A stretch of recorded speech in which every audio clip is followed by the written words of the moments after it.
আমরা ভারতকে ভয় পাই না। ভারত যতই বাংলাদেশকে চোখ লাগাই দেখ না কেন, আমাদের ভারতের সামনে কোনো ভয় নাই, ভয় নাই। সংসদে যাওয়ার জন্য সবাই ভোট চেয়ে বেড়াচ্ছে। আমরা নির্বাচন প্রক্রিয়া যারা কাজ করছে তাদেরকে সাধুবাদ জানাই, কিন্তু ভোট পাওয়ার জন্য কিছু সুবিধা পাওয়ার জন্য গণপ্রত্যাহারের পূর্বে শেখ হাসিনার যত ধরনের অবৈধ কাজ এগুলোর বিরুদ্ধে বাংলাদেশে অনেক দল রাজনৈতিক ব্যক্তি বন্ধ ছিল। আবার যখন ইলেকশন আসতেছে, আমার ভারতকে খুশি করতে হবে, আওয়ামী লীগের ভোট ব্যাংক সিকিউর করতে হবে, জাতীয় পার্টির মাধ্যমে আমরা সংসদে কিছু প্রতিনিধি পাঠাতে চাই। এই ধরনের বয়ান তৈরি করে সারা বাংলাদেশে আমরা তো কিছু রাজনৈতিক দলগুলো বিভিন্ন যারা সিভিল সোসাইটি রয়েছে তারা ভারত প্রশ্ন, আওয়ামী লীগের প্রশ্ন, জাতীয় পার্টি প্রশ্ন, সত্য দল প্রশ্ন, যারা ব্যাংক লোপাট করেছে, বিভিন্ন জায়গায় যারা মানুষের উপরে গণ নির্যাতন করেছিল, সকলের এই সকল ব্যবস্থার বিরুদ্ধে মুখে চলে পেটে বসে আছে এখন। কিন্তু গণপ্রত্যাহারের অগ্নিগর্ভ থেকে যে দলের জন্য জাতীয় নাগরিক পার্টি, জনশক্তি, ছাত্রশক্তি, শ্রমিক শক্তি, নারী শক্তি যতদিন বাংলাদেশে থাকবে ততদিন বাংলাদেশে আওয়ামী লীগ কোনদিন রাজনীতি করতে পারবে না।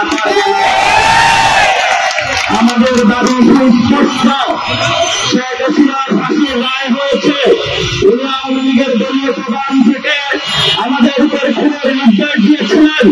এখন দল হিসাবে আওয়ামী লীগকে বিচারের কাঠ গড়ায় দাঁড় করাতে হবে। এই শেখ হাসিনার ফ্যাসিস্টের অঙ্গ প্রতিষ্ঠান জাতীয় পার্টি, তাকে বিচারের আওতায় নিয়ে আসতে হবে। শুধু তাই নয়, আরো তার যে ছোট ছোট গৃহপালিত যে দলগুলো রয়েছে, সত্যদলীয় নেতার যারা রয়েছে, তাদেরকে বিচারের আওতায় নিয়ে আসতে হবে। আমরা ভারতকে ভয় পাই না। ভারত যতই বাংলাদেশকে চোখ লাগাই দেখ না কেন, আমাদের ভারতের সামনে কোনো ভয় নাই, ভয় নাই। আমরা অনেকবার মরেছি, আমরা এখন বেঁচে থাকবার লড়াই আছি।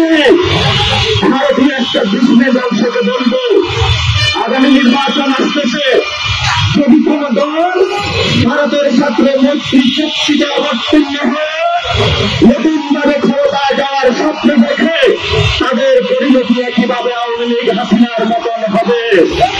এবং গত 15 বছরে আমাদের যারা ব্যাংকের টাকা লুপাট করেছে, আপনার আমার জীবনের অশান্ত পরিবেশের মধ্যে সেই জুলুম চালিয়েছিল, আমরা আজকে তাদের বিচারের দাবিতে মাঠে নেমেছি।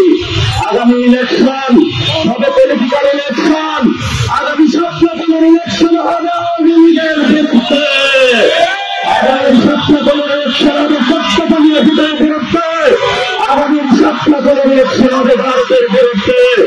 বিভিন্ন বিশ্ববিদ্যালয়ে অনেক শিক্ষক শেষ নিয়োগ দিচ্ছে শেখ হাসিনার পক্ষে।